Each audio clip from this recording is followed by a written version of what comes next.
Order, order. Welcome to the Liaison Committee on Monday the 15th of December 2025. This is the committee made up of chairs from the committee corridor in Parliament representing select committees. And we're delighted to have our session with the Prime Minister. Welcome, Prime Minister. Prime Minister, it's been a very tragic weekend. I wondered if you wanted to say anything about what's happened in Sydney. Well, I will take that opportunity if I may, and thank you, Chair, because it was an appalling anti-Semitic terror attack that took place yesterday, and I'm sure I speak for the whole committee and the whole House, in fact the whole country, in saying our thoughts are with those affected by this attack. It has impacted not just in Australia but across the globe, and it has impacted on Jewish communities here in the United Kingdom that I know feel even more insecure today than they did before. Yesterday I was in touch with the Australian Prime Minister. I was also in touch with the CST and the Home Office and had a call with the Chief Rabbi last night, partly out of reassurance but also to talk about our plans for Hanukkah events taking place here in the United Kingdom and to make sure that every consideration is given to the security of those events. This is clearly not an isolated incident, and these incidents are chillingly focused on some of the holiest days in the Jewish calendar. And, of course, we have in our minds Heaton Park here in the United Kingdom in October. And I want to reassure our Jewish communities here in the United Kingdom that we will take every step that we can, use all of our powers to make sure they're safe and secure as they should be in the United Kingdom, and we'll continue our discussions after this session today. Well, thank you very much, Prime Minister, and I know the thoughts of all of Parliament is with the victims and those affected. Today we are focusing on two issues, and I want to kick off on the issue of standards in public life, and I'll turn to Alberta Costa MP. Mr. Costa. Thank you, Chair. Good afternoon, Prime Minister, and thank you for coming before the committee. This year, as you know, marks 30 years since the establishment of the 7 Principles of Public Life, also known as the Nolan Principles. You're familiar with these principles which underpin the ministerial code for which you're responsible, is that correct? Yes, that's right, and we strengthen the ministerial code to directly put the Nolan Principles in the code itself. Indeed. And in the foreword to the ministerial code, which has been updated in October of this year, I've got a copy here, you state, this code sets out the higher standards that the British people expect and that ministers must now follow. It enshrines the commitment we all make on entering the service of this nation to uphold the 7 Principles of Public Life. Your words, is that correct? Yes. Thank you. By necessity, I will refer to very recent examples to assist you, Prime Minister, in demonstrating to this committee how you have acted in accordance with the Nolan Principles or relevant codes. Now, the first such example occurred on the 11th of December, only 4 days ago. You posted on your personal X social media account, and I quote, "Catching the bus shouldn't cost the earth. That's why we are capping bus fares at £3 and investing in new buses and stops." Your words, is that correct, Prime Minister? But X readers added context to clarify your comment. They said, important reminder, that a £2 cap was introduced by the Tories in 2023. Labour have since risen this by 50%.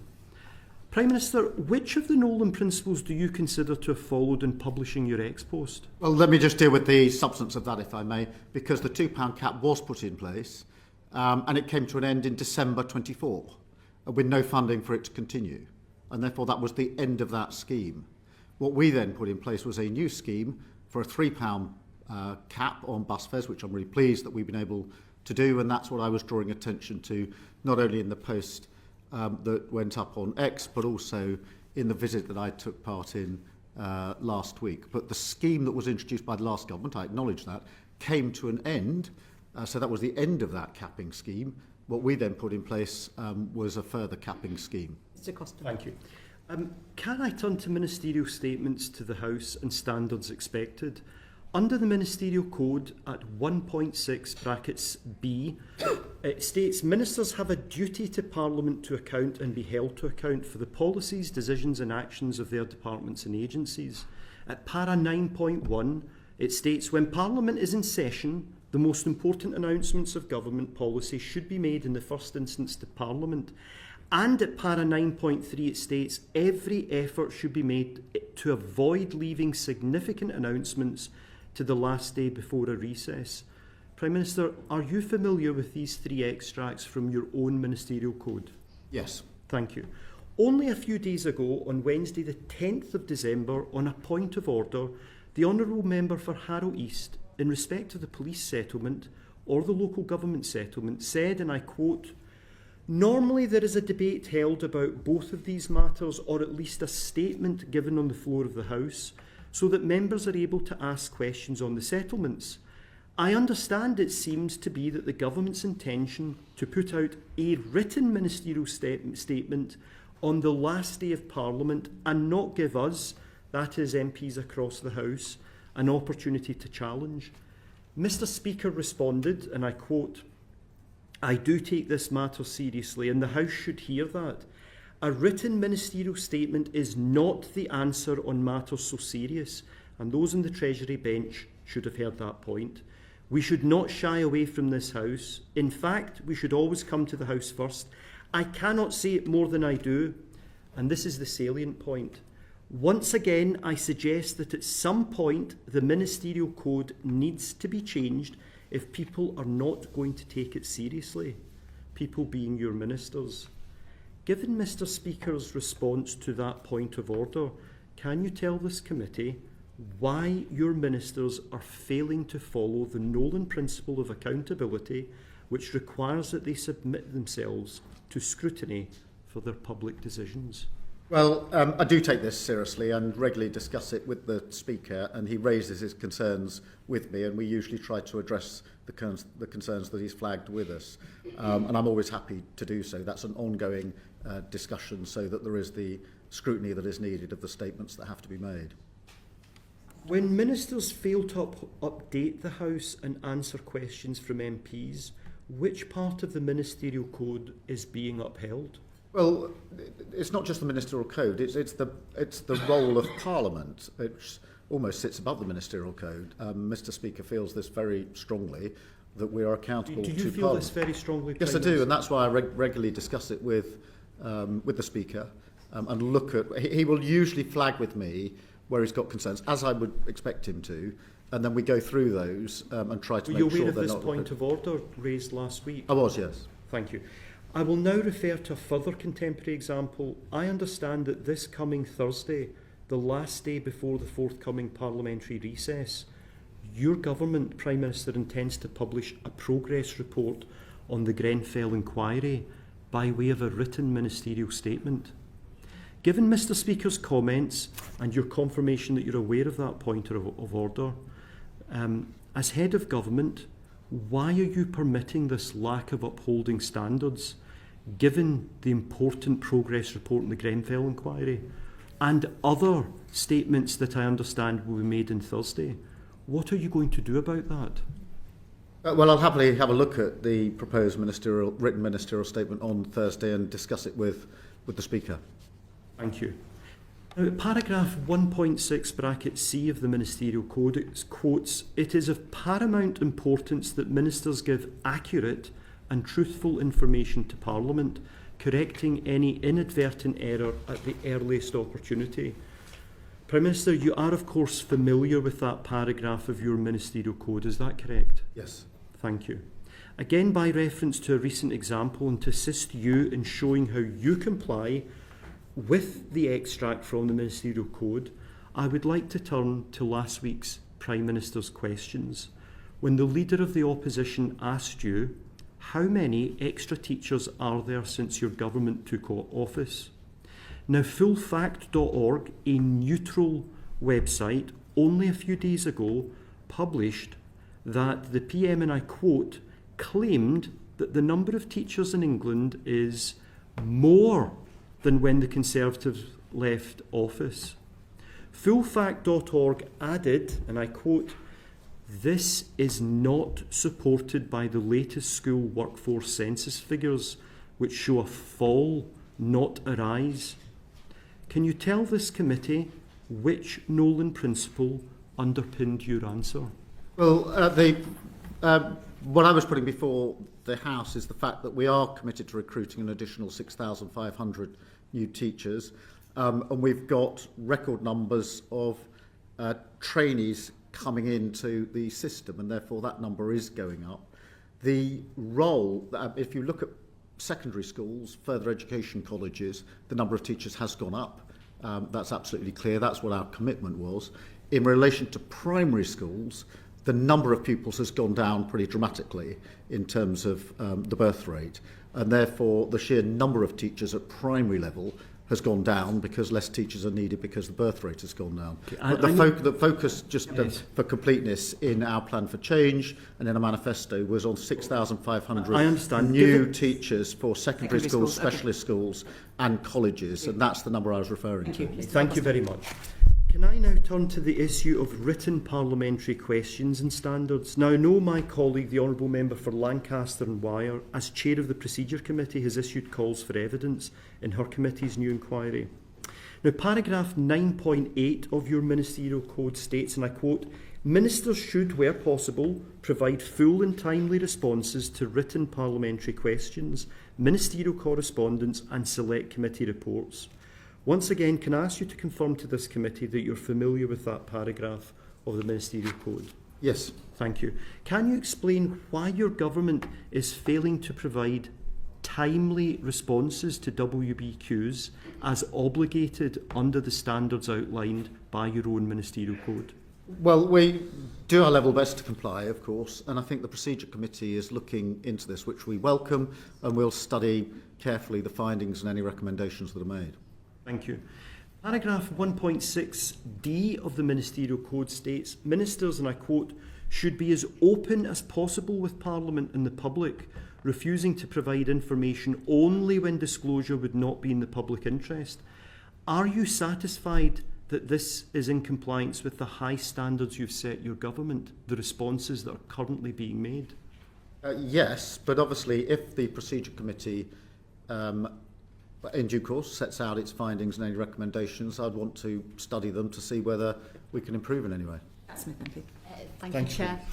Prime Minister, it's an indisputable fact that political staff in Number 10 have been briefing against serving Cabinet Ministers, and you and I both sat on opposition benches whilst we had to watch the painful spectacle of political advisers briefing under Johnson and a litany of Tory Prime Ministers.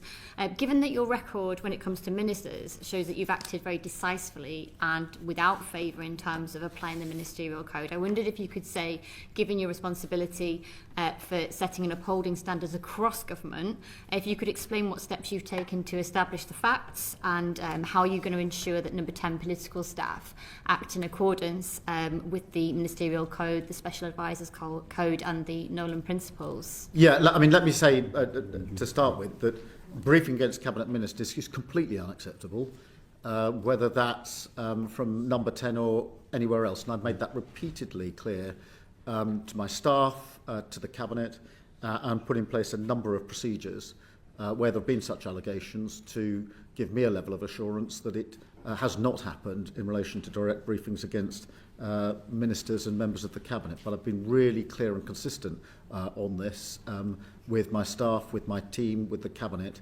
and put in place procedures when there are allegations to assure myself what the situation is.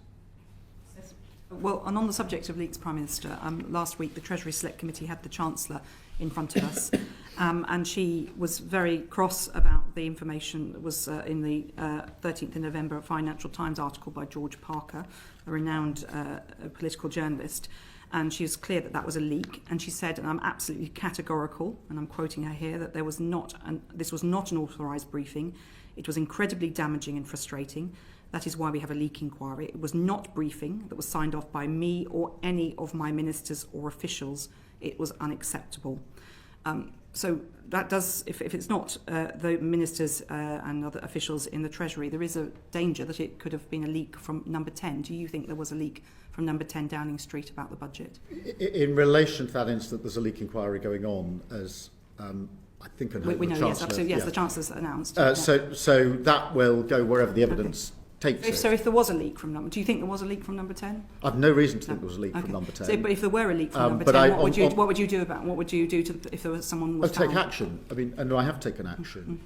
It's very difficult with leaks to get to the source of the information. You would take action. Where that has happened in the past, I have taken action, which has led to the removal of individuals. Okay, so you would go as far as removing an individual if they were found to leak the budget? Obviously I'll wait for the inquiry, but I mean, the inquiry will go wherever the evidence takes it. There's nothing to inhibit where they will go, and I'll take appropriate action if there's a finding. Because the report in the FT was very clear. It talked about an official source, and Mr. Parker is a journalist who would have sourced that story. So I'll get to the bottom of these leaks. They are, in any organisation, they're intolerable. I took the same action when I was head of the Crown Prosecution Service. There is a leak inquiry. It can go wherever the evidence will take it. And if it comes to a conclusion, I'll act on it. Okay, so you're going to be ruthless with whoever's done this if they're... Well, I want to stop these leaks. Thank you very much. Mr. Alberto. Thank you, Chair. There is a separate code of conduct, of course, governing standards for special advisers. It's called the Code of Conduct for Special Advisers. You are, of course, familiar with this document, aren't you? Thank you. Paragraph 13 of the Code of Conduct for Special Advisers states, and I quote, "Briefing on purely party political matters must be handled by the party machine. For the purposes of this code, can you confirm that Labour Party leadership speculation is a purely party political matter?" No, I'm not sure I can. It seems to be pretty right. I mean, in terms of the code, I know exactly where it should be dealt with, but I can say, hand on heart, that none of it is comes from me or is encouraged by me. Well, we'll come back. But I just wanted to confirm that it's a purely party political matter in accordance with the code, Labour Party. Well, I mean, I think the code is dealing with political briefings of a political nature, which have to come through the party, obviously, and can't come through the civil service. I think wider speculation is not necessarily a code issue. Thank you. Well, paragraph 15 of the code, just to help you, Prime Minister, goes further. Special advisers must not take public part in political controversy. They must observe discretion and express comment with moderation, avoiding personal attacks. So you're very familiar with the code. I would like to refer to an interview that you gave to Sky News last month. On that interview, for the purposes of assisting you, Prime Minister, I'll just recap that interview. You were asked, you say that was unauthorised, referring to alleged leaks about Wes Streeting. You said that was unauthorised. That makes it sound you've lost complete control of your Downing Street operation. Why didn't you sack the person who was responsible for attacking one of your colleagues? You responded, "First, let me be absolutely clear that any briefing against ministers is completely unacceptable. That is not a new position for me. It's a position I've adopted ever since I became Prime Minister. I've been talking to my team today and been assured that no briefing against ministers was done by number 10. You're saying it didn't come from Downing Street." And you responded, "I've been assured," second time, "it didn't come from Downing Street." Who gave you that assurance? Well, I had assurance from within Downing Street on a number of different levels, different people in my team. Who gave you that assurance? Different levels in my team. I'm not going to... Please tell us who gave you that assurance. Was it officials or for special advisers that were giving you assurance? Just give us a... special advisers. Thank you. I'm not going to name members of staff, but I will add this. I didn't just take everything at face value. I looked at other bits of evidence to assure myself about what I was then saying publicly to the media. Thank you. That interview ended as follows. If it didn't come from Downing Street, where did it come from, and will you sack the person responsible? You responded, "Well, I will absolutely deal with anybody responsible for briefing against ministers." And this is the salient point. "I've always said that's the standard I expect, and that's the standard I will enforce." Although you just answered a moment ago to the Chair that you have taken action and you've removed individuals, can you just confirm for this committee that in the example that I've cited, when you said that you would enforce a standard, what standard did you enforce in respect of this example? Well, I can only take action where I've got a clear finding that somebody has breached a relevant duty or standard. When I have had that, I've acted accordingly. And that's not something new to me as Prime Minister. It's what I did as Leader of the Opposition. It's what I did as the Director of Public Prosecutions. Thank you. My final questions, Chair. Can I turn to another issue that you rightly regularly raised when you were Leader of the Opposition, namely your frequent criticism of previous administrations' alleged cronyism and the way in which public appointments were undertaken? Now, only last month, Prime Minister, you profoundly regretted your own involvement in the appointment process for the chair of the Independent Football Regulator. In your own letter to your independent ministerial advisor, you said, and I quote, "In retrospect, it would have been better if I had not been given the note or confirmed that I was content with the appointment. This was an unfortunate error for which I express my sincere regret." Sir Laurie, in his response, stated, "It is regrettable, as you say in your letter, that despite the recusal we agreed in autumn 2024 concerning the Football Governance Bill, you were asked to confirm that you were content with the proposed appointment." Can you give this committee an update on progress of your internal review that you said to Sir Laurie would take place to ensure this breach in standards does not happen again? Well, firstly, can I say, in relation to David Coburn, that he was first approached by the previous government for this role. And therefore I reject the cronyism allegation, which I don't think should rightly be put in his case. He was then endorsed by the cross-party committee. So he was headhunted by the previous government because of his suitability for the role, appointed by this government and endorsed by the cross-party committee. I had recused myself in relation to the bill. The decision to appoint was for DCMS minister. That's set out in the legislation, in the statute. So I knew full well it wasn't my decision. As it happens, a note was put before me to say that's what was going to happen, and was I content?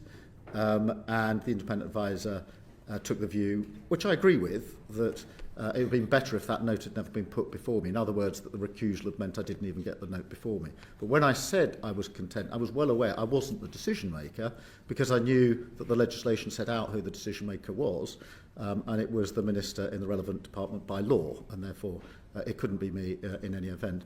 I had actually been talking to the independent advisor about it throughout, as he makes clear in his letter. So this was I always take his advice, even if I don't think there's anything wrong, just so that I've got. But just you asked me when you asked me, I've now asked him to look again at when someone says they're recusing themselves. What are then the processes that need to be put in the office to make sure that even a decision which isn't for the recused person is coming by way of note, in effect, isn't put before them, and that's what just to make sure that we're not in that position again. But I was well aware that I was not the decision maker, because I knew by law it was the minister. Thank you. Thanks, Prime Minister. Finally, on other public appointments, can I refer you to your recent decision as Prime Minister on appointments to the House of Lords?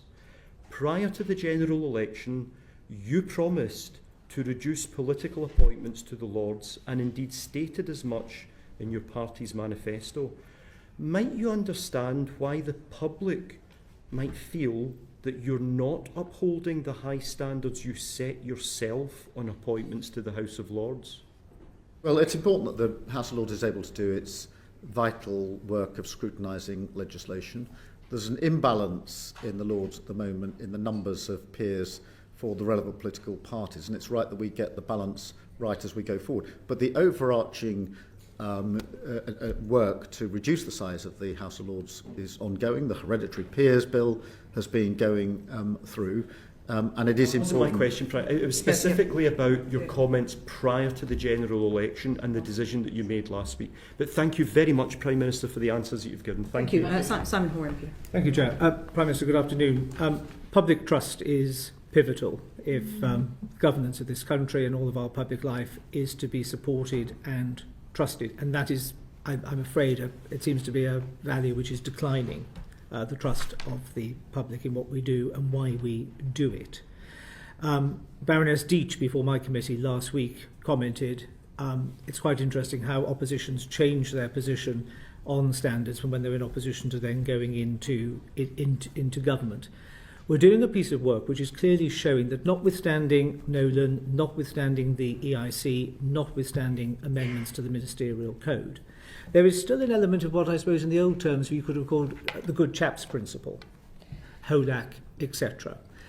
In order to future-proof against rogue operators, and in order to try to bolster declining public confidence, what consideration, if any, have you given or might you give to putting quite a lot of these bodies on a statutory footing, including the ethics advisor at number 10, so that the public can see that there are dispassionate people who take decisions based on good judgment and sound evidence? Prime Minister. Yeah, I mean, on the ministerial code, obviously, I did strengthen, and then I also took the step. The independent advisor, before I became Prime Minister, was not able to initiate investigations, could only do it with the Prime Minister's approval, and I thought that was wrong in principle, and that we would it would be better if the independent advisor, who was appointed under the last government but continued under me, had the ability to say of his own volition, I think this is serious enough for me to look at it. So I have done that. I'm not convinced at the moment we need to go further and put on a statutory basis, but I never close my mind to further steps that could be taken, whether it's in relation to the independent advisor or any of the other relevant bodies. Thank you very much. So we now move on to the Plan for Change, which was the government's plan on entering government, and the 5 missions that were established. And I'm going to ask Helen Hayes to kick off on the Opportunity Mission. Helen Hayes. Thank you, Chair. Good afternoon, Prime Minister. Good afternoon. Prime Minister, your personal commitment to further education and skills is really clear, and we've seen some positive announcements from the government in relation to technical excellence colleges and qualifications reform in the skills white paper. But my committee has recently completed an inquiry on further education and skills, and we found that there are 2 areas that are really holding the FE sector back at the moment. The first of those is that, unlike other post-16 education providers, FE colleges and standalone sixth form colleges are unable to claim VAT back on their expenditure. This is a tax for which there is no justification, a tax position for which there is no justification, and my committee was very clear on that from the evidence that we found. Will you undertake to speak to the Treasury about this anomaly, which is holding post-16 education providers back from delivering against the government's mission? I certainly have a look at it and talk to the Treasury about it. I'm very keen to do what we can to further education. I think it's part of the system that needs more work, more resource, more capability, and more weight behind it. So I'll certainly have a look at that issue. Thank you very much. As an example of the scale of change, a difference that would make, a college that my committee visited told us that the amount that they were unable to claim back in VAT made the difference between a whole extra story on a new building that they had recently completed that they weren't able to add to that building. The second area that my committee found as a problem for the FE sector is the disparity in teacher pay for teachers teaching the same subjects within FE colleges compared with schools. A pay disparity of up to 15% makes it really, really hard for them to recruit the teachers that they need, and also difficulties in getting people from industry to come and teach on within the further education sector. On a recent visit to Switzerland, we found that the Swiss rail system pay their staff more. They get an extra premium if they are prepared to undertake training for apprentices within the rail system. We've just had the announcement on the setting up of Great British Rail. Will you look at the premium that is placed on training for the next generation of the rail industry within the leverage that you have with Great British Rail, and seek to learn from Switzerland on how important it is that the next generation are really well trained? Yeah, I wasn't aware of the Swiss experience and approach, but certainly very willing to have a look at that. I mean, we do need, in terms of further education colleges, we need to improve the skills, the courses, focus them and make sure they link with the work that those coming out are most likely to be able to do. The retention and recruitment of teachers is hugely important in that sector for some of the reasons you set out. So anything we can do to help in that regard, I'll certainly have a look at the Swiss example and see whether some or all of it can be applied here in the United Kingdom. Thank you. And then final question from me. We've also seen some really positive announcements from the government on opportunities for young people through the Youth Guarantee and the Youth Strategy announced last week. We've spoken previously in this committee about some of the barriers that hold care-experienced young people back from being able to take advantage of opportunities that are available to them. The government is still resistant to a national offer for care leavers, which would provide confidence and clarity for care leavers across the country that wherever they live, the same support and entitlements would be available to them. Will you look again at that commitment, which would really enable care leavers to be able to access some of the great opportunities the government is making available to young people across the country? Yes, and certainly in the context of the Youth Guarantee, that would be a sensible place to start in relation to the support that's going in from 13 weeks for 2 years and then into, if necessary, after 18 months, the offer of a job that the government will support with business so that young people can actually get into a job, which I think will make a material difference as a stepping stone to them. But certainly happy to look at for care leavers where there's anything in the Youth Guarantee or the Youth Strategy for that matter. If you're a care leaver who can't access housing or you can't access help with transport costs, which some care leavers can and some can't, depending where you live in the country, you're not going to be able to access the 13 weeks of training to get into employment. Certainly happy to look at that again. Thank you. Thank you very much, Prime Minister. Andy Slaughter MP. Thank you, Chair. Good afternoon, Prime Minister. Sir Brian Levison's independent review of the criminal courts has 45 recommendations in Part 1 alone, but the controversy around it is centred on changes to the jury system, specifically the mode of trial which will apply in intermediate cases. The plans seem to involve a quarter to a half of current jury trials being heard by magistrates or a judge sitting alone. Yet we are told this will only affect about 1 or 2% of all criminal trials. So it's difficult to see how it will address the Crown Court backlog. Would it not be sensible to postpone decision on the future of jury trials until we have more reliable information and can see what the impact on the backlog will be? Well, I mean, firstly, just putting those figures into context, of all the cases that go to court, criminal cases that go to court in this country, 90% are in the magistrates' court and therefore don't have a jury in any event. 10% go to the Crown Court, where there's the potential for a jury. 7% of those plead guilty, and therefore, of all the criminal cases that go to our criminal courts, 3% currently go before a jury. They're the most serious. The proposals that Brian Levison has recommended, and he's a highly respected judge, and would change that to about 2.25%. On its own, I accept the challenge that will not on its own be the silver bullet that speeds up our criminal cases, but it is one element of a package.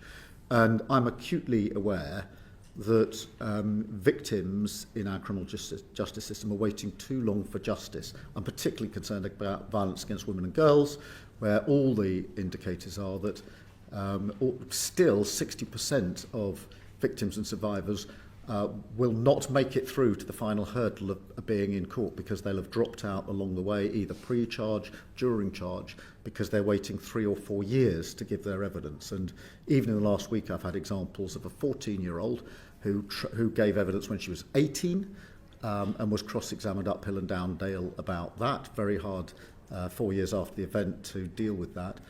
Or a young woman who was 16 at the time of the alleged offence and giving evidence when she was a young woman of 20. That isn't acceptable, and we have to do whatever we can to improve that. And our criminal justice system has been too slow for too long. This isn't just a recent phenomenon. I've been on this for the best part of 20 years. Mr. Slaughter. It's also the case that, and this is not in the Levison report, that magistrates' court sentences are proposed to go from, until very recently, 6 months for an offence up to a maximum of 24 months.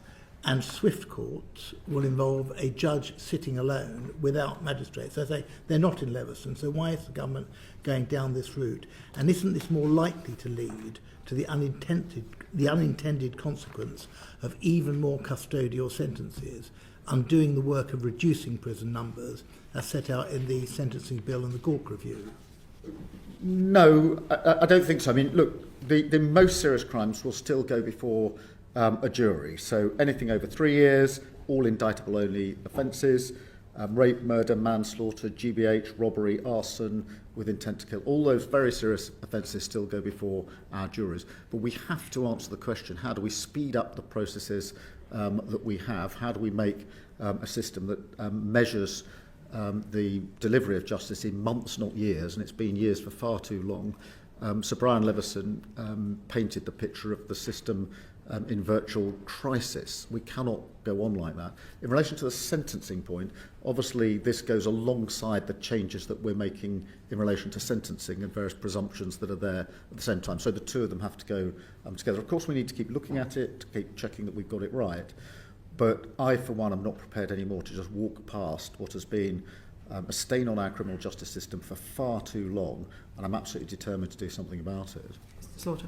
There's widespread support for the Hillsborough Bill, not least because it offers equality of arms between victims and the state in addressing unlawful state action.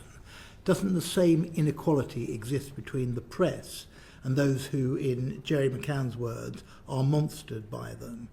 But 13 years after the Leveson Review of Press Ethics, most newspapers are not subject to independent regulation, and there is no low-cost way to challenge media errors. Last week, over 30 victims of press intrusion, including Christine Flack, Kate and Jerry McCann, and Margaret Aspinall, whom you know, and whose son James died at Hillsborough, wrote to you to ask you to meet them and discuss their experiences. Will you meet them? Yes, of course. Finally, can I ask this? AI, artificial intelligence, can violate individual privacy, entrench discrimination, or hinder access to justice. You've put AI at the heart of the government's mission for growth. But how can you be sure increased use of AI will not lead to a weakening of human rights protection? Well, and we need to get the balance right. I think with AI, it's a huge opportunity. There's huge potential. Whether that's in health, where already we're seeing the difference it can make. I've seen for myself some of the use of AI to identify blood clots in stroke victims much more quickly than can be done otherwise, and literally saving lives. Equally, AI with heart monitors that can predict problems of the future and allow preventative measures to be taken. In criminal justice, it is already being used in probation in relation to a huge amount of material. And I know that the judiciary are interested in how it can improve criminal justice. Now, it needs to be within a framework, an architecture that is aware of and attuned to the risks, of course. But I don't think we should, for that reason, take the decision that we wouldn't use AI where it can improve criminal justice or the delivery of all our public services. No, I don't think anyone's saying that, but it can include personal data, it can be discriminatory, and it can lack transparency, and that needs some human oversight, does it not? Yeah, we do need to make sure we've got the balance right, and where there are potentials for risk, then we need to put measures in place. I completely accept that.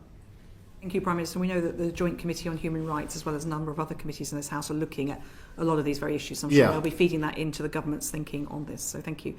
Dame Karen Bradley. Thank you very much, Chair, and thank you, Prime Minister, for being before us. When will the government publish the new Violence Against Women and Girls strategy?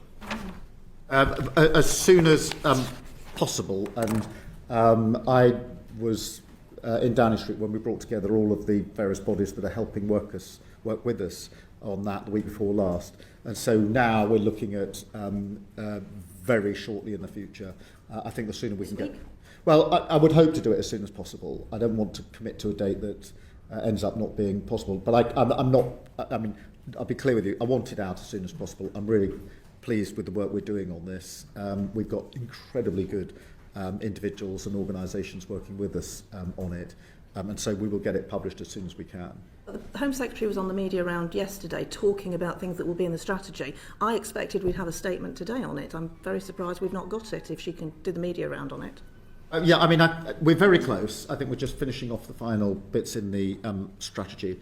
but I do want to get it out as quickly as I possible. think, Prime Minister, I mean, in response to Mr. Da Costa, you were saying how you thought his statements to the House were important, and here's an example of one where there was a lot being discussed by ministers in the media to the public, but not to Parliament.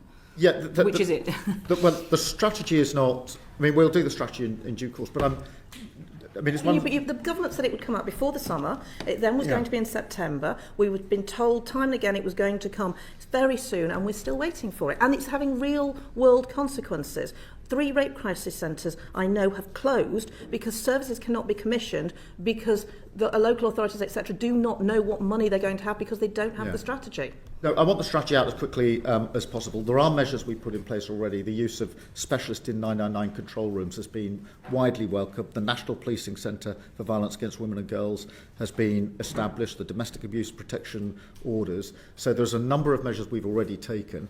But I mean, I'm not pushing back on it. I want the strategy out as quickly as possible. We just need to finalise it and get it out. We all do. £53 million has been committed to perpetrator programmes for highest risk perpetrators. There hasn't been a similar amount of money for victims' services, and there's a real disquiet in the sector that actually the victims are being forgotten. What would you say? Certainly the victims not being forgotten. They're at the centre of the strategy on violence against women and girls. There's no money for them that's been committed so far. Well, I'll look at the money commitments again and make sure that we've got that right. But this is a commitment of the government in relation to violence against women and girls. It's a personal commitment of mine. I've been working on this since I became the Director of Public Prosecution. I remember when you shadowed me when I was in the Home Office. That's why I'm surprised. No, I genuinely want to do as much as we possibly can. The figures on violence against women and girls are appalling. They've been appalling for a long time. 3 women a week killed by their partner or ex-partner, and that's been the statistic that's been there ever since I've been looking at it, well over 20 years. And we have to shift that, and we need to do that with the strategy and pull together all of the individuals and organisations who've got huge experience here, and that's why I brought them all into Downing Street as a group the week before last. We'll look forward to the strategy. Yeah. Another thing we're waiting for is the police reform white paper, which again we were expecting we'd have by now. Do you think there are too many police forces in England and Wales? Well, I'm not going to speculate in relation to that. I do think we need to... Prime Minister, you were DPP. You might have a view on this. Look, when I was DPP, we reduced the number of CPS areas from 42 to 13. So we streamlined that. I'm well aware that you also have to look at where the courts are streamlined, where probation is streamlined, etc. But no decisions have been made about this yet. But are there some functions that could be across forces? Yes, I think there probably are, and where that's been possible, it's worked well. Are there some areas such as, the uniforms, the police cars, that could be better looked at across a number of forces? Yes, I absolutely think there are. So I'm up for rationalising it, but no decision on what the final configuration of subtype has been arrived at in relation to that. Put a plea in for Staffordshire, having had what happened to Staffordshire ambulance services when we merged into West Midlands. I think we'd like to keep our police in Staffordshire. No, I completely get that. And the chief constable knowing his or her patch is really important. Really is. The question is I've approached it slightly differently, which is, are the sort of structural issues where you could look types of offence which aren't usually confined within a county border, where we could make better use of work across forces than we are at the moment, rather than just a structural reset in terms of numbers isn't, I think, the answer to this. The answer is probably looking at the functions and where those functions sit. Thank you, and we'll look forward to the white paper. I want to finish on asylum accommodation. The government said that they were looking to open large sites in Crowborough and Inverness by the end of November. They've not opened yet. When will they open? As soon as we're satisfied that they're ready, but we have got military sites under consideration.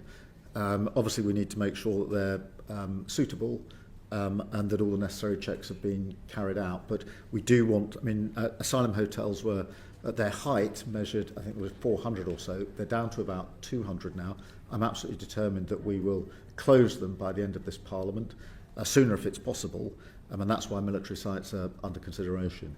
Can you understand the how local residents feel and the uncertainty there is? They've been told that they've been identified as a site. They don't know when it's going to open. They don't know what the clientele are going to be. And there is real concern. And you know the MPs that represent those areas have made representations to me as chair of the Select Committee. We really need to understand how this is going to affect local areas. Can you sympathise with that? I do understand that. And in the end, the question needs to move away from where are we housing people whose asylum claims haven't been processed to how can we more quickly get the lists down so we don't have to go through the exercise of housing them anywhere or for very long. We inherited record levels of claims because they weren't being properly processed under the last government. We are bringing them down as quickly as we can.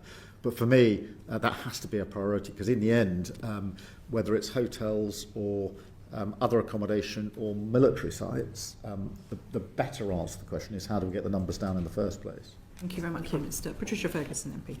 Thank you, Chair. Prime Minister, earlier this year, the UK's first sanctioned drug consumption facility opened in Glasgow. It's called the Thistle, and it exists because of a statement of prosecution policy given to it by the Lord Advocate. In the Scottish Affairs Committee's report, we urged the Government to take an evidence-based approach to the facility's future. In its response, the Home Office has reiterated that it will not amend the law to put the facility on a sound legal footing. Given the scale of Scotland's drug crisis, with the highest death rates in Europe from drug overdoses and drug abuse, can you commit to reconsidering the position if the evaluation from the pilot shows that the facility has been effective in reducing drug deaths and drug harms? Yep. First, let me pick up on your absolutely valid point that there are just an unacceptable, a terribly high number of drug-related deaths in Scotland, particularly in Glasgow, which is very much the focus of this discussion. We've looked at it and we do not intend to amend the law, but the way, as I understand it, that the scheme operates in Scotland, which allows it to take account of factors that are peculiar or more focused, I should say, in Scotland, particularly the high number of deaths, in relation to prosecutorial discretion in terms of what action will follow if these centres are set up. So that is an area which, to my mind, is rightly better taken by those in Scotland addressing the particular issues that they have. But I don't think it should lead to a wider UK-wide changing of the drug laws. Thank you very much indeed, Prime Minister. Cat Smith, MP. Thank you, Chair. Prime Minister, you've repeatedly said that the economic mission of this government is to be on the side of working people. Is that still your position? Yes. Yes. And do you consider farmers, many of whom are getting up at 4 a.m, working 365 days a year, feeding the nation, to be working people, yes or no? Yes, I do. Thank you. Because last year, rural communities, including many farmers, put their trust in Labour for the very first time in a very long time and gave us a mandate for change in this country. However, and I hear this from many of the 950 farm holdings in my constituency, feel like they were misled around the changes to IHT and APR, which are going to pull the rug from underneath farming communities and obliterate the family farm for many farmers.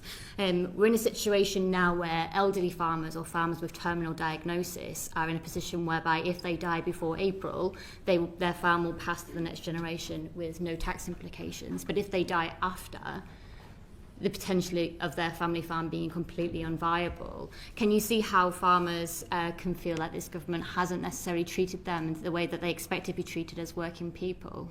Well, look, I do understand the concern, and I met with the president of the NFU just last week, as I've met with him before, to run through the particular concerns they have. I do think on agricultural property relief, there had to be sensible reform, and I think this is sensible reform. We did make an amendment in the budget, obviously, in relation to the spousal transfer. And more generally, we are sustaining £11.8 billion in sustainable farming this Parliament. So there's a lot of money set aside in the budget. There's a roadmap that we're agreeing with farmers as to the way forward. And of course, Minette Batters, the ex-president of the NFU, has just completed a report for us on profitability and how we drive up profitability year on year, which I think is vitally important because in a sense that's the missing factor here, which is the amount of money that farmers can make year on year, and we need to drive that amount up. And the issue with the money that was in the budget is I think it's been overshadowed in the same way the Countryside Stewardship Fund has been overshadowed by the IHT issue. And I think that the political damage is that whilst the ambitions of government were, I think, quite right in terms of tackling tax avoidance that could go on in, let's say, large country estates, the collateral damage is that it's actually the small family farm which is feeling the hit of this. And the changes in the budget won't go any way to benefit one of my constituents who is 89 next month. He's already widowed, so he will not be able to benefit from the spousal transfer that has been announced.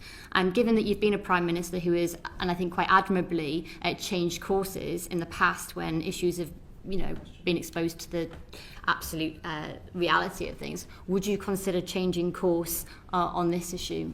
Well, firstly, let me just reassure. The vast majority, 3/4, I think, of farmers simply not affected at all.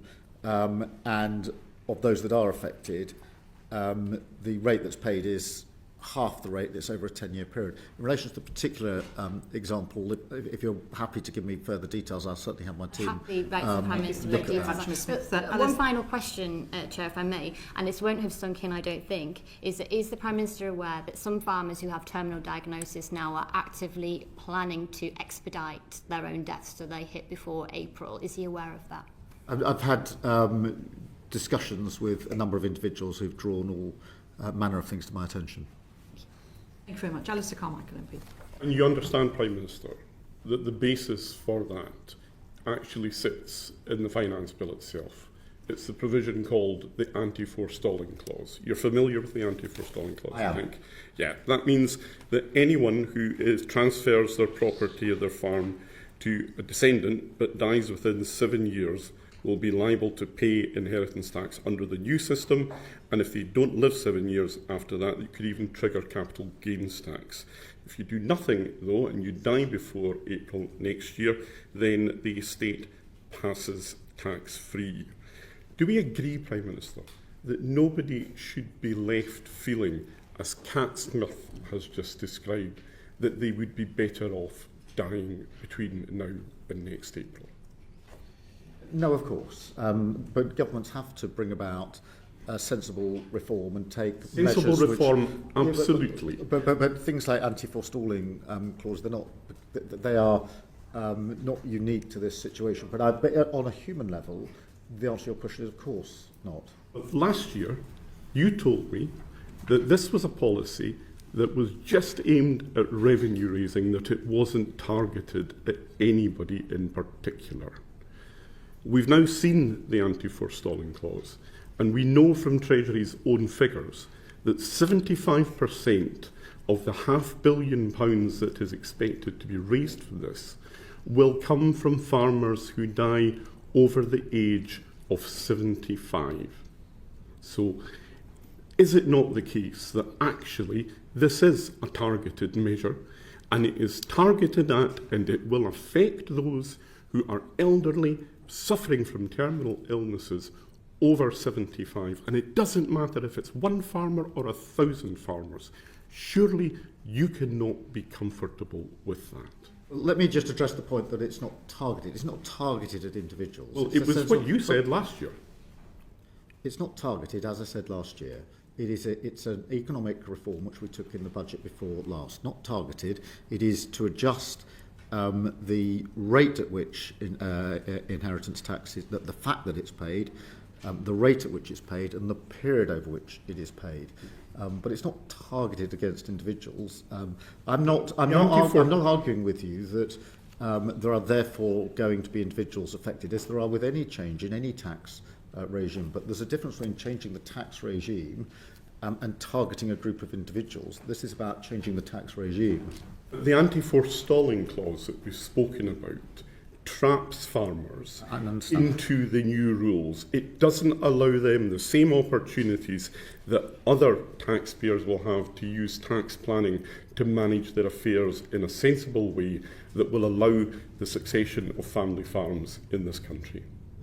That doesn't make it targeted. It is a necessary consequence of the decisions that we've taken. But I can assure you, as you would expect, the President of the NFU has raised this issue with me on more than one occasion. Not just the President of the NFU. Well, I appreciate that. You've heard it from Cat Smith, you've heard it from my Select Committee, you've heard it from the Welsh Affairs Select Committee, you've heard it from the Northern Ireland Affairs Committee. These are all select committees, incidentally, that have majorities from the Labour Party, and they have all produced unanimous reports calling for this to be paused and rethought. You don't have to listen to me. You don't even have to listen to the farmers out there. You don't have to listen to the President of the NFU. But why do you not listen to your own party colleagues? I do listen to party colleagues all the time. And then do what you're going to do anyway. Thank you very much, Mr Carmichael. Tandesi MP. Thank you very much. Prime Minister, you rightly noted that defence is an engine for growth. In fact, one of the 8 high growth sectors that are best placed to deliver on growth and on jobs.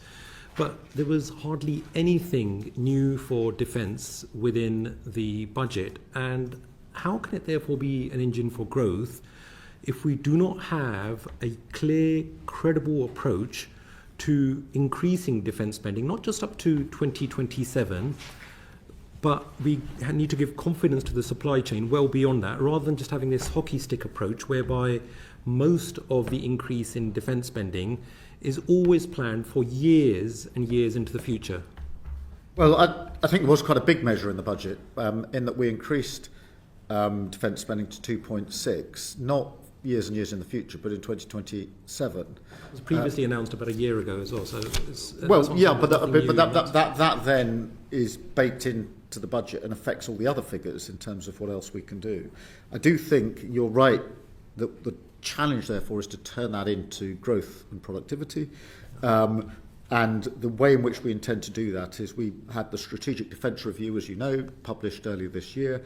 And we are now pushing forward with the Defence Investment Plan that is on the back of that, where the actual decisions get taken in terms of how we put the Defence Review forward. But the other thing we've done is to create a hub for smaller businesses that can feed in to the defence spend, so that the extra money that's spent on defence can be felt in different communities through different businesses. On top of that, as you will be aware, we are taking the opportunities to sign big deals with other countries. With Norway, we signed a big deal for frigates, £10 billion to be built in the Clyde, and with Turkey, Typhoons, £8 billion, predominantly to be put together, assembled in Lancashire.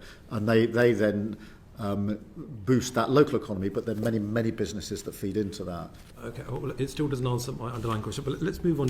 I'm glad that you mentioned the Strategic Defence Review and the Defence Investment Plan. Now, anybody and everybody, including the NATO Secretary-General, is saying that we need to prepare, given the increased propensity and the intensity of attacks, especially cyber, from our adversaries. Now, in order to give a clear demand signal to industry and all, there needs to be a defence investment plan. Now, that was promised to us by autumn, and it's Christmas next week. I know some would take the interpretation that they're waiting for the winter solstice this Sunday in order then that's still within the autumn, but that really is taking the biscuit. So I think what we need to have is that defence investment plan. When is that defence investment plan landing, Prime Minister? Well, we're working hard on the defence investment plan, and we will publish it as soon as it's ready. But you will appreciate from the work of your committee that that involves very significant and important decisions that we need to make sure we get absolutely right. But we'll do it as soon as it's ready. And obviously, so your committee will then want to. You reshuffled out the Defence Procurement Minister at the last reshuffle. Was that wise to do when you're going through a defence investment plan process? Well, defence investment plan process involves quite a number of cabinet members because of the significance of the decisions that we're But the engine making. room of that job, that's a very important job in government, to make sure that procurement Yes, and the is done minister we've properly. got in doing it is doing an excellent job, and that is not affected. I'm not suggesting individuals aren't, just that the continuity is quite important. Yeah, but the defence investment plan is a very significant plan involving a number of cabinet members, as you would expect, because of its significance. Yeah, I mean, the way it's being interpreted by all and sundry outside is that the government is still arguing about money and it's holding up the dip. But let me move on to another thing that was mentioned in the Strategic Defence Review, namely the national conversation. Now, that's something that requires your personal leadership, as you have intimated, because we need to make the public aware about the threats, but also their role within defence. So can you list the engagements that you personally have led and undertaken with regards to a national conversation? Yeah, what I envisage is a national conversation that goes on around the country. I mean, I've obviously led a number of conversations about the importance of defence and security. I am obviously, in relation to Ukraine, we've been playing a leading part in the coalition of the willing, which is bringing together about 35 countries now to provide security guarantees. I've made it clear in my conversations that I see that as a response, a necessary response to the situation in Ukraine, but also as part of a bigger argument, which is I do think that for too many years now, pretty well all European countries have not done enough on defence and security, and we need to step up in terms of not just spend, but capability and coordination. And it falls to leaders now to make that argument, because the threat from Russia is very clear, very real. It's not just in Ukraine. And so part of the conversation, as I see it, that I have to lead, and quite rightly, is to make the argument for more defence and security, a bigger answer on defence and security, so that Europe is better able to defend itself. I will always believe in the Euro-Atlantic security mechanisms, but I do think it's time for European countries to step into the breach on spend capability coordination. I want to bring my final point on to what's happening, and there's a lot of hard work that's been undertaken by yourself abroad, especially to ensure that there's a just and lasting peace for our Ukrainian friends who we are rightly supporting. You're trying to keep together the transatlantic NATO alliance, especially in the midst of a very unpredictable ally in terms of the new Trump administration. But if all goes pear-shaped at home, then all of that hard work would be unravelled. And we've got a lot of perennial procurement problems within defence, namely the Ajax, Boxer vehicles and MAN SVs. So how are you going to ensure that there is value for money within defence procurement? Oh, by the increased oversight that we're putting in, because I don't think there has been enough focus on value for money in procurement, and we need to change that. But just to reassure you, I mean, in terms of what's happening in Ukraine, we cannot let up in our efforts to bring about a just and lasting peace. That affects Ukraine, Europe, and it affects the United Kingdom. We can see Russian intent in terms of land, in terms of what they've been doing in our waters, in cyber, what happened at Salisbury not so many years ago. We have to be alert to that ever-present danger from Russia, and therefore the work that we do in Ukraine, I'm going straight to Berlin after this to continue that, is to ensure that we deal not just with the terrible conflict in Ukraine that's been going on for nearly 4 years now, Russian aggression exacting a very heavy price in Ukraine, but it's about our defence and security as well, and that's why it's such a central focus of what I've been doing. Thank you. Can you talk about having a conversation and leading a conversation? Who are you having these conversations with, Prime Minister? Oh, in terms of defence and security, all the other countries involved in the coalition, internationally, all of the work we're doing in the media in this country in relation to different communities, the discussions I have in every community I go to where there's you mean say communities, industry. you mean geographical communities? Okay, Lancashire for the Turkish deal, I went there to talk to the communities there about the impact. When you say communities, you mean the workforce, their families, their communities. The same in the Clyde. I went to talk to the apprentices, to the workforce, and their wider communities. I mean, they're two examples, but we're doing this across the country. It needs to be. I would accept the challenge. It needs to be more formalised into a conversation, which is what we envisaged in the strategic review, and that's a bit of work that needs to be fast forwarded, in my view. But the conversation in terms of the dangers we're facing and what we have to do to step up to those dangers and what that means for strategic decisions in this country. We've got the conversation, and then it's the delivery that Mr Dessy was highlighting that needs to happen. Thank you. Mr Eston, Bill Eston MP. Thank you, Chair. Good afternoon, Prime Minister. The energy price cap is set to be £83 higher in April next year than it was at the general election. That's after the budget measures that your Chancellor has announced.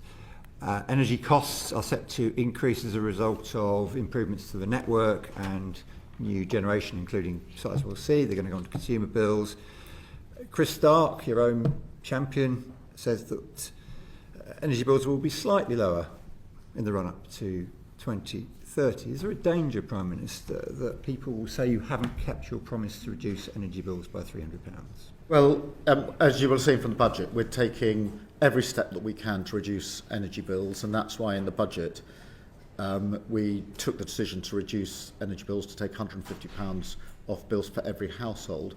That, as you know in your committee very well, is in addition to the £150 that we've taken off by way of discount for last year. It was the 3 million of poorest households. We've now doubled that to the 6 million poorest households. We need to take further measures that accept your challenge, but I'm also absolutely clear that the only long-term way to get energy prices down is to make the transition to renewables, because energy prices are, at the moment, still a reflection of the fossil fuel market that we are on, the international market, which of course has been profoundly impacted by Ukraine over the last 4 years. Thank you. Certainly, thank you. And the point that Chris Stark is making is it will take until 2030 to start to see them coming down. You don't have very long to get that £300 reduction. No, that's why we're pulling every lever. I'm well aware that for many families, the vast majority, the cost of living is the single most important issue, and that their energy bills are one of the bills they worry about the most, which is why we took the decision in the budget to take that £150 off bills. But do we need to do more? Yes, we do need to do more. Do we need to get to the transition to renewables more quickly? Do we need to try and resolve the situation in Ukraine for a whole bunch of reasons, but among them the fact that Ukraine has affected our energy bills more than anything else in the last 5 years or so. Thank you. The latest climate science, meanwhile, suggests a doubling of the carbon emissions since 2017, and the actuarial analysis that unless we have an immediate and dramatic change in approach, we could see a GDP fall of 20% in the next 20 years.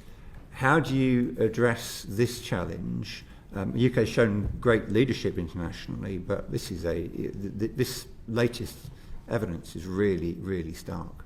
Yeah, I think with climate change, we've got to see this not just as an obligation, but also as a huge opportunity. As we go to renewable energy, there's a global race on, and huge amounts of investment are being put around the globe into different countries on renewables. I'm really pleased that we're attracting a good deal of that investment because of the clarity of our policy, and more money has come in by way of investment, foreign investment into this country on renewables and clean power than on any of our other sectors. So we've got to take advantage of those opportunities, and therefore it won't be an inhibitor on growth, it will be an engine for growth if we get this right.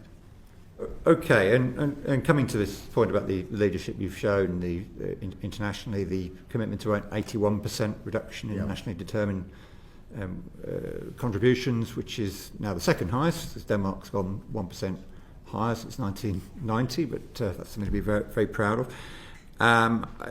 You decided not to make a financial commitment to the Tropical Forest Forever facility. Isn't there a danger that rather undermines the climate leadership that you've shown up till now? Well, on the TFFF, we've been there as a sort of founder member, if you like, supporting the TFFF. We've been absolutely clear that we see a role for the United Kingdom going forward of leveraging private investment into TFFF, which is very much where the conversation is in terms of funding for projects, and the future will continue to do that and to look at what else we can do. But we remain committed to the concept, the idea, and I've made that absolutely clear to the President in Brazil when I was there for COP just a few weeks ago. Yeah, now I mentioned Denmark. The Danes have been at this for a very long time. It was their response to the 1973 oil crisis was to try and find alternatives.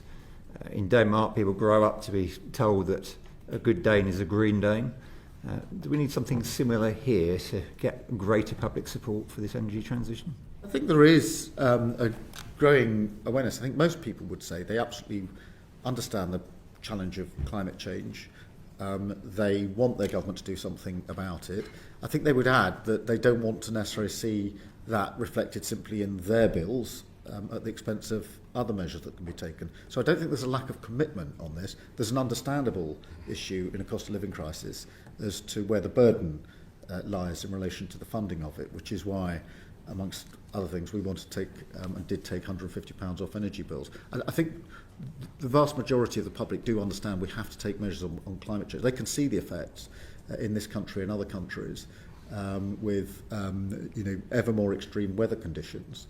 The question is more, I don't think we've got climate deniers anymore. We've simply got climate delayers, those that think we should put it off. I'm not in that camp. I think that's a mistake. But I am heartened by the fact that there's fewer and fewer deniers, but we do need to get on with this now. So maybe you'll consider the idea that a good Brit is a green Brit. Well, I'm not sure about that. I mean, I'm sure the Green Party would seize on that in a moment. But look, many more people cycle and walk and are conscious of when they're buying things, what they're buying, and make conscious choices in relation to it. I think their plea would not be don't do the transition to clean power. Their plea would be make sure that it's affordable to families like mine. Thank you, Prime Minister. Patricia Ferguson, MP. Thank you, Chair. A recent report by the Scottish Affairs Committee found that clean energy jobs, the creation of clean energy jobs, not being keeping scale or pace with the loss of jobs in the oil and gas industry. Harbour Energy UK, the largest oil and gas producer, has indicated that one of the reasons it's cut 350 jobs this year is the UK's tax regime. How does the budget decision to retain the energy profits levy align with the government's commitment to protect existing North Sea jobs and to deliver that fair and orderly energy transition we'd all like to see? Well, just putting this into context, I think over the last decade or so, probably 70,000 jobs or so have been lost in oil and gas, and there's a declining base, and therefore the transition to renewables is really important. And there are lots of investment opportunities in renewables, and we need to make that transition. It needs to be a fair and just transition, particularly for those in Scotland who we thank for everything they've put into our energy supply for a very, very long time, but we do need to make that transition. In relation to Harbour Energy, ultimately that was a commercial decision by the business, but that doesn't take away the impact that will have had on those working there and their families and their communities. In relation to the tax, we've made it clear when the tax will end and looked at how the tax works, but it is important that we make the transition to renewables because in the end that will guarantee generations worth of jobs in Scotland and elsewhere. We are committed to oil and gas being part of the mix for many years to come, and obviously we made changes to the tieback scheme just recently, which is something the sector had been asking us specifically to deliver on. I'm pleased we've been able to do that. Thank you, Ms Ferguson. I think our committee was very concerned, however, that the scale and pace of the creation of the new jobs in the new industry was not anywhere near close to the number of jobs that we're losing in the oil and gas sector. However, if we look at some specific jobs that we lost at Grangemouth, earlier this year, you yourself, Prime Minister, ring-fenced £200 million from the National Wealth Fund to support Grangemouth going forward. We haven't seen any concrete proposals coming forward as a result of that funding, although there was a good announcement last week that has come from other funding announced in the budget. Can you tell us why delivery of those changes, new jobs at Grangemouth, is taking so long? Yeah, look, well, firstly, we obviously put a £100 million package in to support the community, invest in the local workforce, along with tailored support on good alternative jobs. Then we announced the 200 million from the National Wealth Fund for co-investment with the private sector. That has yielded about 100 inquiries from the private sector, which is a good thing, so we need to go through those. And at the budget, just a few weeks ago, we announced over £14 million to support the projects that are viable going forward from that. So what we're doing is whittling that down. There has been a good level of support. I'm really pleased that that has happened. I think that is at least partly because we indicated we'd put the 200 million down through the National Wealth Fund. Now we need to work through those that are viable and put the support. That's why the 14 million was put down, to support the options that are viable so that we can go with it. I think Grangemouth has a huge potential future, by the way. I think it's, I absolutely do not see it as one of those cases where decline is inevitable. I think that the potential for Grangemouth is huge, particularly carbon capture and other projects. And so we need to seize that and make sure that Grangemouth is the successful future that I know it can be. Do you think we will see new jobs being created in Grangemouth soon? Yes, I hope so. And what we need to do is obviously have a support package for the workers that are there at the moment and work as quickly as possible to bring these inquiries and opportunities to fruition. We were worried in the committee that Grangemouth might in effect be the canary in the room and might be the precursor to other such losses. And of course, within a month of our report being produced, we saw the proposed closure of Mossmoran, putting another 400 jobs at risk. Now, Exxon has also said that UK policy environment drove the decision to focus its business elsewhere in the world. We are aware, however, that they have closed a plant in France and are likely to close one in China too. But what does the loss of that strategic asset at Mossmoran say about our ability to compete globally for industrial investment? Well, on Mossmoran, again, I have to recognise it's a very difficult time for the workforce there. To reassure you and others that we engaged constructively with the company over a 6-month period to see whether it was possible to put a viable plan together, because we recognise the importance of it. In the end, it was consistent with decisions they were taking in other countries in relation to their particular project. We have to pick this up as a challenge and look at what viable options there are going forward. But I can assure you we worked hard with the company for 6 months to see whether there was an option. But the needs of the business were very substantial, and hence the measures they took in other countries as well. Thank you very much. Simon Hall, MP. Thank you. Prime Minister, on a scale of 1 to 10, how gutted are you by the BMA's latest strike action vote? Oh, very gutted. Is that 10 out of 10? 10 out of 10. It's irresponsible at any time, particularly at the moment. It comes on the back of a very substantial pay increase in the last year or so. There's a deal that we've put on the table that could have been taken forward, and so I think it's irresponsible action by the BMA, and not for the first time. Thank you. Okay. Maybe irresponsible, and I agree with you on that, but it's not actually surprising, is it? I mean, you've pointed to the massive pay rise last year, for which there were no productivity improvements linked at all.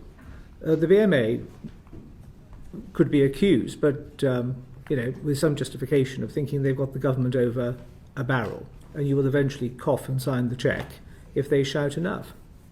Prime Minister. Well, that's not going to happen. I mean, we've been really clear about that, and it hasn't happened. And in terms of productivity, notwithstanding the action of the BMA, in terms of waiting times and waiting lists, we brought them down, and we said we'd do 2 million extra appointments in the first year of a Labour government. We've done 5 million, and that's thanks to the NHS staff. So even in the teeth of the BMA action, we're working on productivity and heading in the right direction. Their action now puts that in jeopardy at a time of terrible flu just before Christmas. So that is clearly going to have a negative impact, but so too is it. I mean, the supermarkets can work out when their Christmas rush is going to start and prepare for it from Easter time. There appears to have been precious little winter preparedness in NHS England this year, and when you overlay the unforeseen challenges now presented by strike action, elective surgery is being postponed or cancelled. Hospital admissions are at a record high for this time of the year, and that's before we get to the seasonal winter peak. Why was the government so underprepared for this annual thing called the winter crisis, which, because it happens every year, can no longer surely be described as a crisis? Well, I don't accept that we were. I mean, the preparation... Every other medical opinion says that is the case, Prime Minister. Well, just hear me out. We started the preparations earlier. We've taken decisive action. 17 million patients have been vaccinated. That's more than this time last year, including 60,000 frontline NHS staff, more than this time last year. So, the waiting times and waiting lists are still coming down, and we're improving on ambulance times. Bit by bit, I accept it's not completely moved enough in the right direction yet.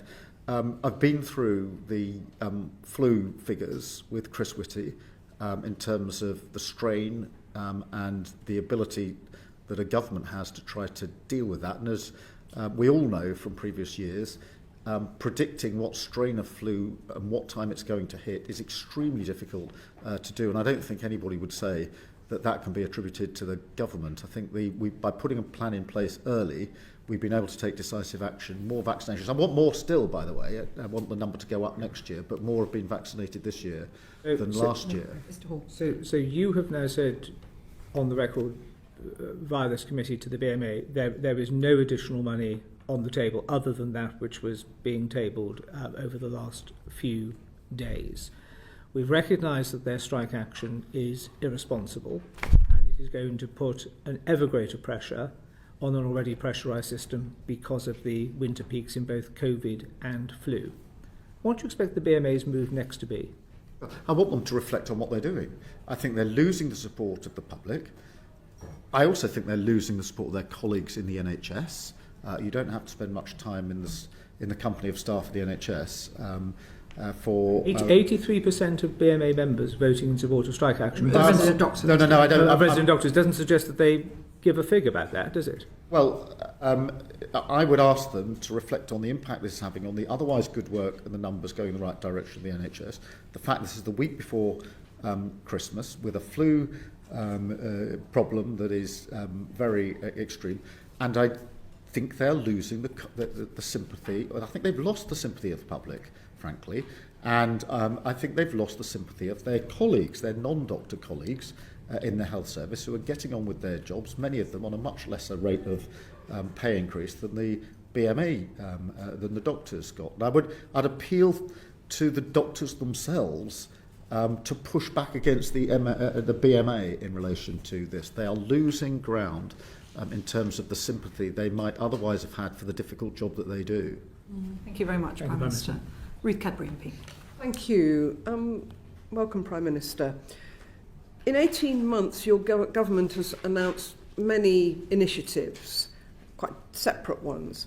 What have you found most difficult in the plan for change? In terms of transport or speed and ability to get things done in Parliament. We've got so many checks and balances and consultations and regulations and arm's length bodies. My own sense after 12 to 18 months in the job is that, and this is a fault of governments of all political colours, every time something has gone wrong in the past, successive governments have put in place another procedure or another body or another consultation to try to stop ourselves ever making a mistake again. My experience now as Prime Minister is of frustration that every time I go to pull a lever, there are a whole bunch of regulations, consultations, arm's length bodies that mean the action from pulling the lever to delivery is longer than I think it ought to be, which is among the reasons I want to cut down on regulation generally and within government. Okay, and I'm using this just as an example, but in Switzerland they set the rail timetable 10 years in advance, then they build the infrastructure and the network in order to meet that timetable.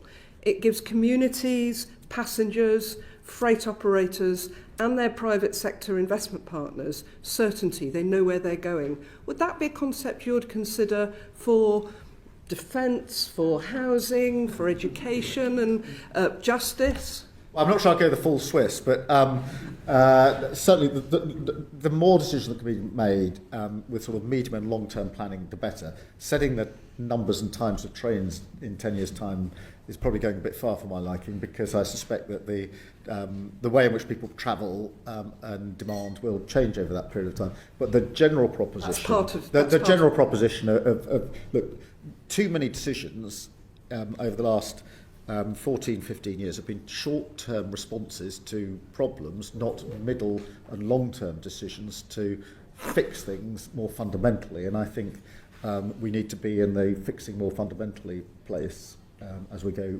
through government. Thank you. Thank you very much, Prime Minister. Prime Minister, you sound like you were surprised that you come into government, you pull a lever, and it doesn't always happen, or perhaps something else happens over there. Frustrated rather than surprised. So do you consider that there was enough preparation for entering government in order that you and your ministers were ready for this? But when it comes to regulation, we're taking it down, but it takes time to take it down. So I'm not surprised, but I'm frustrated. And it's amongst the reasons that we're trying to get rid of as much of the regulation as possible, to get rid of arm's length bodies and ensure that we can move more quickly. But that was never possible on day one. Getting rid of arm's length bodies, you think, is going to make things go more quickly? Well, we need to look at the number we've got and what they actually add. I'm not saying get rid of them all, of course, but I think there is a frustration. I think this is shared across the last government and this government, that there's a sort of thicket of reasons you can't do anything, rather than a clear path through at speed, and it's the clear path through at speed that we need. Okay, well, thank you. To Geoffrey Clifton-Brown. Good afternoon, Prime Minister. As Chair of the Public Accounts Committee, I'd like to raise with you a report that we published in 2024 into sensitive government scrutiny. It is conventional, as you know, for the government to reply to committee reports within 2 months of publication.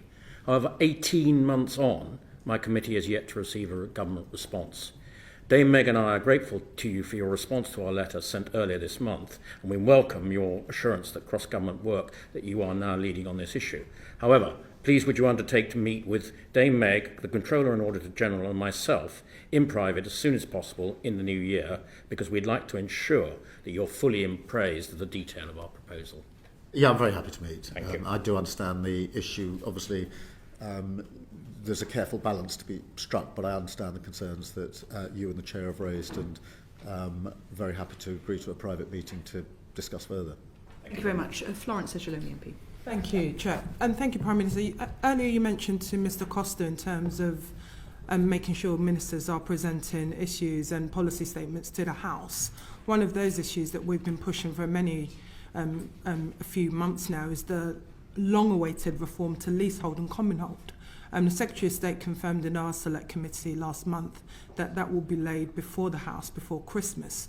Can you guarantee, Prime Minister, we will receive that before the House rises on the Thursday the 18th? I can't guarantee that, but I want to move it forward as quickly as possible. I know the strength of feeling and the reasons that we need to look at this. They're self-evident. So we'll come forward with proposals as quickly as we can. Thank you very much indeed.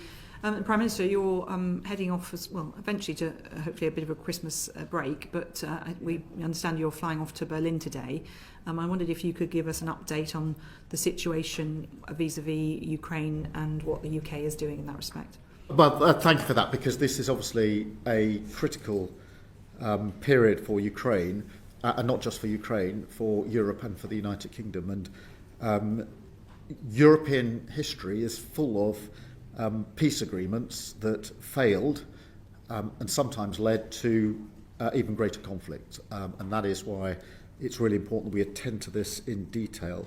Putin has shown time and again that he will keep coming back for more if he sees the chance. We must never lose sight of that. And that's why I've argued consistently that any cessation of hostilities have gone on for nearly 4 years now, exacting a heavy price in Ukraine, both on the front line, civilians, infrastructure, energy, and, if I may say so, in Russia, where 5,000 Russian soldiers on average are being killed every week on the front line because of the ambitions of one man, Putin.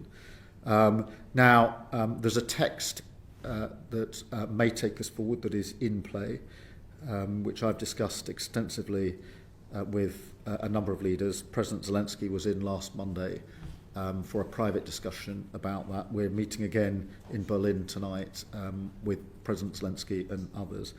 There are a number of principles that to me are absolutely fundamental. First, decisions on the most sensitive issues, including territory, are for Ukraine to decide.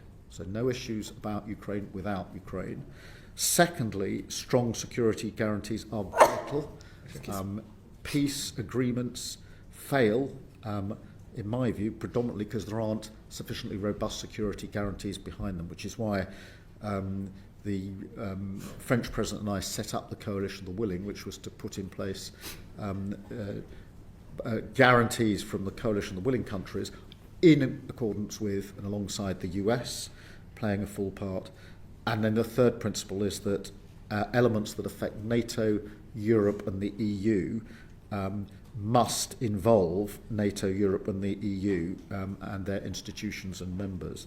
And we must, whilst we strive for a just and lasting peace, and we do, and there's no country that wants that more than Ukraine, we must keep supporting Ukraine in the fight and keep the pressure on Putin, because only Russia stands in the way of peace, nobody else. And so that is the principal case that I have been making, will continue to make tonight. I hope we can make some further progress.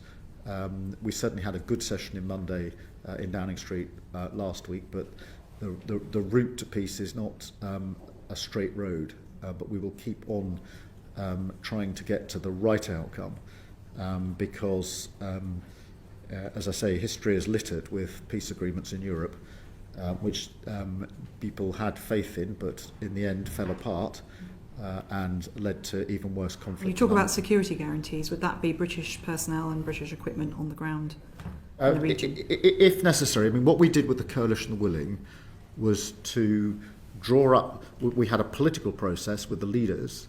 We had a military process with the military planners, and we said to them, we want military plans for the air, for the sea, and for the ground, and for Ukraine's own capability. So we now have military plans in each of those areas. If necessary, that does involve ground deployment, but obviously at the moment, the prior question is whether we can get to a just and lasting peace. Mr. Dessy, did you want to? I think...